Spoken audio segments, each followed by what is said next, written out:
Hello viewers. இந்த வீடியோவில் நம்ம பார்க்க போகிற unit software engineering. This software இன்ஜினியரிங்னாலே ரெண்டு புக்கு யூஸ்வலாக ரெஃபர் பண்ணுவாங்க. The most prominent book is Roger பிரஸ்மேனோட புக்.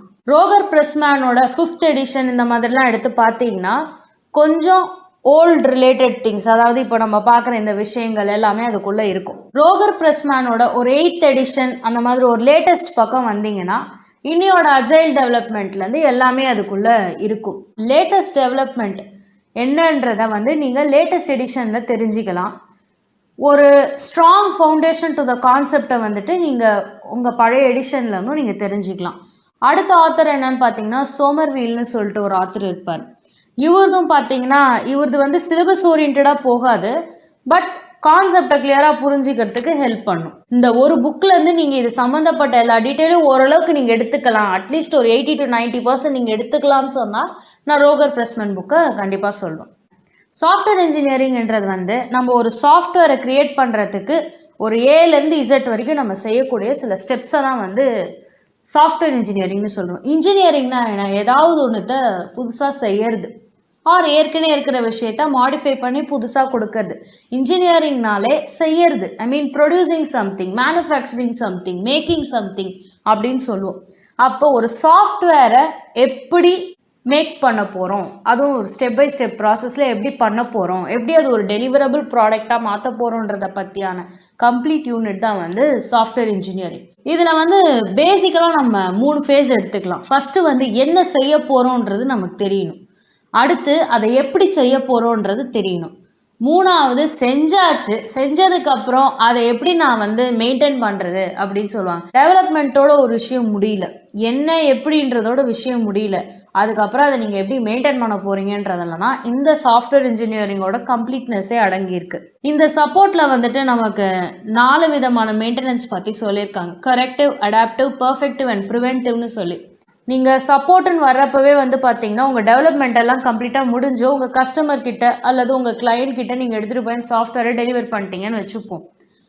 கரெக்டிவ் மெயின்டெனன்ஸ்ன்றது அந்த சாஃப்ட்வேரில் இருக்கிற டிஃபெக்ட்ஸ், இல்லை எனக்கு டெலிவர் ஆன அந்த சாஃப்ட்வேரில் இந்த ப்ராப்ளம் இருக்குது அப்படின்னு இருந்ததுன்னா அதில் பண்ணக்கூடிய சேஞ்சஸை தான் நம்ம கரெக்டிவ் மெயின்டெனன்ஸில் கொண்டு வரும்.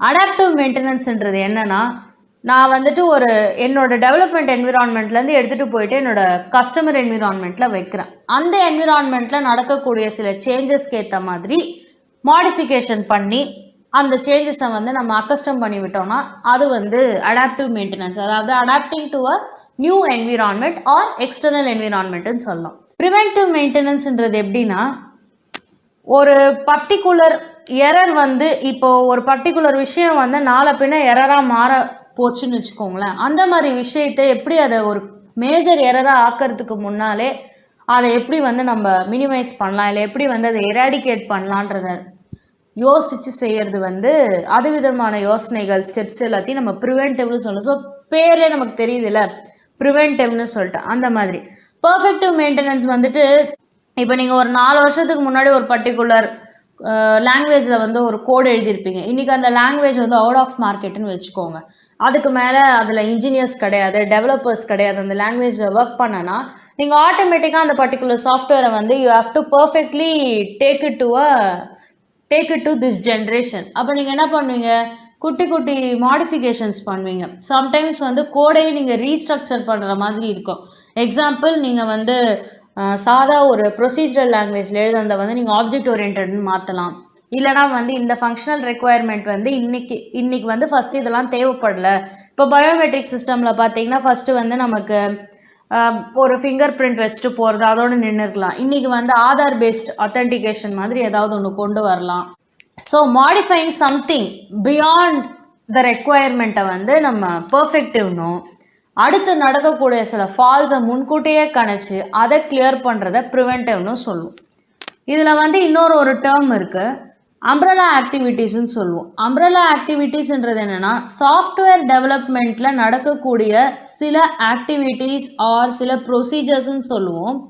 இது எதுக்குன்னா, அந்த டெவலப்மெண்ட் அது முடிஞ்சதுக்கு அப்புறம் கூட அந்த குவாலிட்டியை மெயின்டைன் பண்ணி அதில் நமக்கு வரக்கூடிய சில ரிஸ்கெல்லாம் நம்ம அவாய்ட் பண்ணுற மாதிரி இருக்கிற ஸ்டெப்ஸை தான் அம்பர்லா ஆக்டிவிட்டீஸ்ன்னு சொல்லுவோம். அதாவது கொடை எப்போ பிடிப்போம், நம்ம லிட்ரலாக பேசுவோம். மழை வரக்கூடாதுன்றப்ப கொடை பிடிப்போம். சன் ரொம்ப நம்ம மேலே விழக்கூடாதுன்றதுக்கும் நம்ம கொடை பிடிப்போம். இந்த அம்ப்ரெல்லா ஆக்டிவிட்டீஸ் எப்படி சொல்லலாம்னா, அந்த சாஃப்ட்வேர் ஒரு லெவலில் போயிட்டுருக்கிறப்ப அதுக்கு எந்த விதமான ஒரு பாதகமும் இல்லாமல் எப்படி பார்த்துக்கிறதுன்ற மாதிரி நம்ம எடுத்துக்கலாம். இப்போ ஒரு ரிஸ்க் மேனேஜ்மெண்ட், அந்த சாஃப்ட்வேரில் இருக்கக்கூடிய ரிஸ்க்ஸ் என்னன்னு தெரிஞ்சுக்கிட்டு அதுக்கு தகுந்த மாதிரி பார்க்கலாம். குவாலிட்டி அஷூரன்ஸ், என்ன விதமான குவாலிட்டியில் இருக்குன்றதை பற்றி பார்க்கலாம். ரீயூசபிலிட்டி மேனேஜ்மெண்ட், இதில் இருக்க காம்போனன்ட்ஸை வேறு எதுக்காவது யூஸ் பண்ணலாமான்னு யோசிக்கலாம். அடுத்து மெஷர்மெண்ட், இது நீங்கள் பார்த்தீங்கன்னா என்ன மாதிரியான மெட்ரிக்ஸ் யூஸ் பண்ணி அந்த ப்ராடக்டை மெஷர் பண்ணுறாங்கன்னு எடுத்துக்கலாம். டெக்னிக்கல் ரிவ்யூஸ்ன்றது நீங்கள் எப்படி எடுத்துக்கலாம்னா, நீங்கள் ஒன்று அதை கஸ்டமர்கிட்டேருந்து வாங்கலாம், எப்படி யூஸ் பண்ணியிருக்காங்கன்னு தெரிஞ்சு ஒரு ஃபீட்பேக் மாதிரி நீங்கள் எடுத்துக்கலாம். இன்னொன்று அந்த டெக்னிக்கல் ரிலேட்டட் பீப்புள்கிட்டே கேட்டு இது இன்னும் என்ன மாதிரியான என்ஹான்ஸ்மெண்ட் பண்ணுறதுன்னு எடுத்துக்கலாம். இது டெவலப் பண்ணுறதோட கோர் ஒர்க்காக இருக்காது, ஆனால் டெவலப் பண்ண சாஃப்ட்வேரை கரெக்டாக எடுத்துகிட்டு போகிறதுக்கான ஒரு சீரீஸ் ஆஃப் ஆக்டிவிட்டீஸை நம்ம எடுத்துக்கலாம்.